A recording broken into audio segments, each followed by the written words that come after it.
Peter, when did you move back to the United States? In early 2019. Yeah. What brought you back? I've been in the United States as an adult many times, visit friends and family, and I was in a point in my life where I had the opportunity to, and so that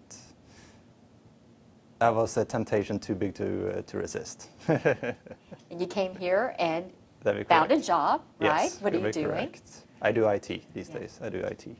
And you found a wife. Yes, it was even more incredible. Tell me about your lives here in Stanford.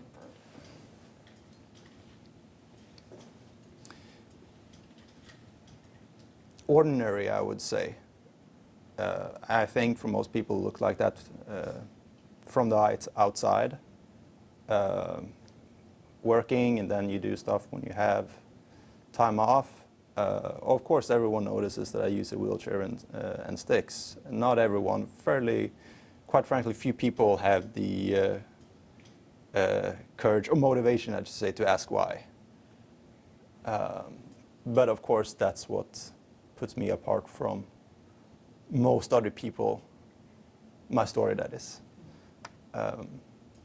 When people ask you why, what do you tell them? It differs completely. Sometimes it's kind of hard to say people got shot, under quite horrific circumstances. So it depends a little bit on, well, circumstances and how you say it. But all the closest friends and family, they all know. They all know. Let's go back 25 years ago. You were 2 years old, a baby. Some people say they can remember things when they're very young. Do you remember what happened? Not a single bit. Not a single bit. The earliest memory I have been told must have been a few years after that, or like 2 years after that, as a 4 or 5-year-old. I have been told, as actually fairly soon after I came to Sweden, there was something that happened when we were in a car, actually. We were cruising the countryside. Something happened. My adopted dad, that is, had to steer away from something, making an adjustment or something on the road. Nothing dramatic, but apparently it made me absolutely inconsolable. And they suspected that it was somehow related to what happened on that day in April. Of course, that's impossible for anyone to know, since I don't have any memory of that incident either. So it's a good chance at some point, well, yeah, I did remember. But for my whole life, I have no recollection of anything to do to my first 2 years in the United States, in Tennessee. You were shot twice. Mm-hmm. And I understand when you were in the hospital, there was a police officer who stood at your door. Mm-hmm. You were able to reconnect with him, right? That'd be correct. Officer Edmund Randolph. Hope he doesn't mind that I mention his name, but he does not work for the Knoxville Police Department anymore. He's retired, as far as I know. But I met him on 2 occasions. Met him first, 2016, I believe it was, and then once again a few years ago. Great experience, great experience. You obviously were injured, and you deal with those injuries even today. Mm-hmm. You deal with them beautifully. But do you ever get frustrated? Of course. Angry, or any kind of emotion that comes with the injuries that were so horrifically put on you? As strange as it may sound, I'm at peace in a way with the injuries itself. Of course, sometimes, and this is something I believe a lot of people, if not everyone with injuries, disabilities, no matter how they came to be, is that you don't get a break from it. Whether it's a good day or a bad day or very, very inconvenient, it is still there. It's just good that the good moments way more than the bad moments, so to speak. Absolutely. Your adoptive mother and father, Mm-hmm. were they the ones who, obviously you shared that they were there and the experience that possibly brought it back to you, but did they share with you over time the details of what happened? How much did they share with you? Without a doubt, their way of going about it has been absolutely exemplary, I would say. Because I've always known about it and always had age-appropriate information about it in a way. I have never been traumatized by the knowledge of it, as strange as it may sound, yes. But I've always been aware that, yeah, they were my adoptive parents, but they were so because they wanted me. Absolutely. They were They so because fought they for wanted you. it. Very much so, very much so. And I always known the story. There was never any one moment where they broke it to me. And of course, they have been able to answer all my questions that I could reasonably have, of course. And not only them, there are people around me, family, friends, that have been able to answer even more questions that I might have had. Because you have your father's side Mhm. of the family, but also Delphina's, your mother's Yes. side as Mhm. well. Tell me about those relationships beyond Odin and Randy. We always kept in contact. We always kept in contact as far as I know. Now, of course, since we didn't travel to the United States on a regular basis, that limits of sort of what everyday relationship you can have. But as I grew up, I connected more and more with them over the internet. And especially with Delphina's sister and her family, I connected very, very well with, and are super good friends with them to this day. And they've done a great deal for me, growing up, or even so as an adult, I should say, helped me with a lot of practical matters. They were my first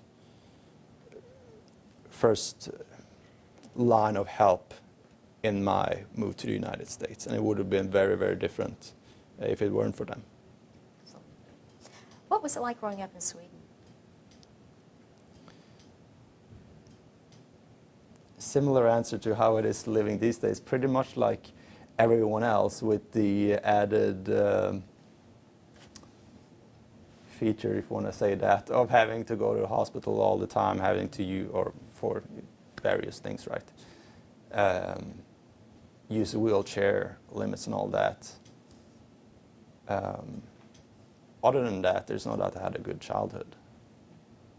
As good as one can have with my circumstance, in my situation, I should say. You were adopted, Uh-huh. and you took their name, their Yes, last name. that'd be correct. And you shared with me, Odin has Yeah. passed away. Unfortunately, yes. Yeah. 2 years ago. Correct. Yeah. Correct. Randy is back in. She lives in Sweden and is doing well. Okay, great. That's good to hear. There were 6 people Mhm. who shot Vidar, Delphina, Mm. Tabitha, and you. What do you feel about them? Do you have a message for them? Have you ever at that point just wanted to say something to them, express something to them? I do not have any message to them about that. As funny as it might sound, and when I think about that, it's obviously I know where they are and what they're doing, but it's a little bit like a name you haven't heard in a while. And, oh yeah, that's right. I wonder what they're doing these days. But of course, that's you do know what they're doing these days. I don't know. I don't have much thought about that. I'm just relieved, of course, as many people are, that the law had its say in the matter. Two of the women now wrote letters of apology that was public. They were published in the Greenville newspaper. Mm-hmm. Did you read those? I've heard about it, but I've actually not read it, and that hasn't been because I've not interested or anything like that. It just hasn't played out that way.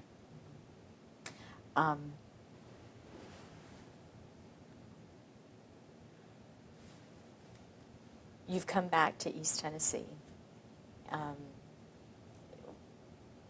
Why? Why do you come back? What brought you back? Well, it's my birth town, my birth city. Knoxville, that is, of course. And I know some people there. They know who they are. It makes for a good place to visit, seeing the folks there, just have a good time. Is there a message that you want to share with Knoxville?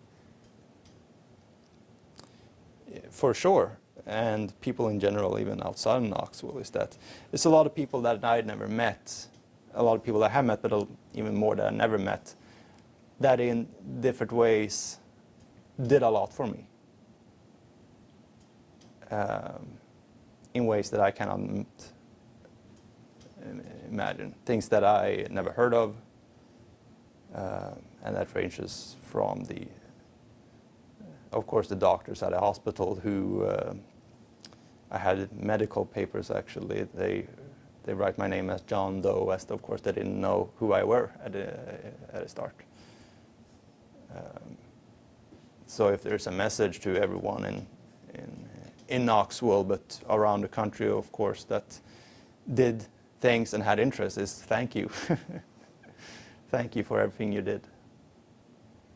It played out very well in the end, as good as it could have been, for sure.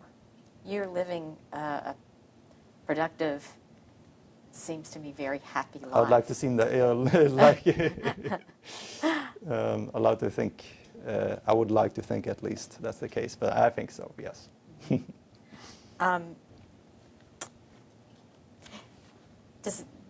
Do you ever, when you look at pictures of your family, and I don't know if you do or don't regularly, but in the past, or at times that you have looked at them, do you look and say, I kind of look like my dad? Or oh yeah, of course. It's pretty uncanny. Of course. Oh yes, there's never been any doubt about that. I always looked at pictures of my mom and dad growing up, since there were photo albums when both of them were young, before kids, of course. From that point of view, there's no doubt that they were my mom and dad, of course. But I would like to add, it was in the same way there was any doubt that my adoptive parents were actually my real mom and dad in a way, as they took upon that role without any form of reservation. Absolutely. It's mom and dad goes beyond birth. Of course. I believe that firmly. Yeah, and I believe a lot of other people can relate to that too. Yeah. Your family, I know Vidar and Delfina were faithful to their Jehovah's Witness. Mm-hmm. And you are too. Yes, do my best at least. Yeah. Has faith helped you throughout your life? For sure. Finding a peace, in a way, finding ways to cope with it, with the consequences, that is. And just meeting a lot of great people that were willing to help in ways that I could never imagined. We all need, I think that's just innate to us. That's the human part of us. We need something Yes. that lifts us. Mm-hmm. This incident that happened in April '97, to some extent, everything that could have gone wrong went wrong, right? At the end of the day, it was a horrific in every way, shape, and form. But what could there was how should I say it? What was left to the opportunities that was left for what could go right went right, if I say that. There weren't many. There was not a lot of outcomes left after that, right? Lives were taken.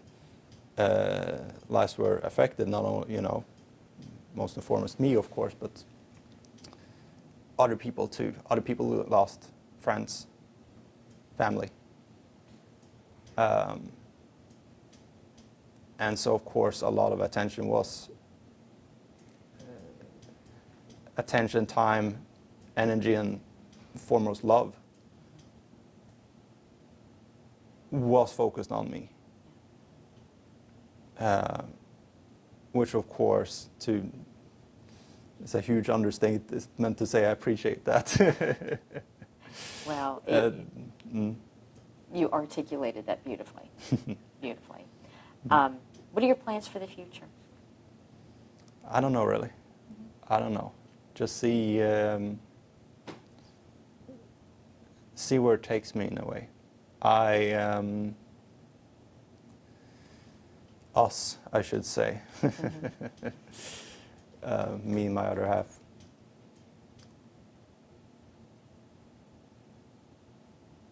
Yeah, I don't know. I mean, my move to the United States was something that had been in the back of my head for quite some time, but the whole decision to actually make that move was made in, I would say, about a 3-month period. So it's not like that long or much time, right? But then again, I lived an easy life at that point, so it was an easy move, of course. Yeah. Well, I think you're an inspiration to people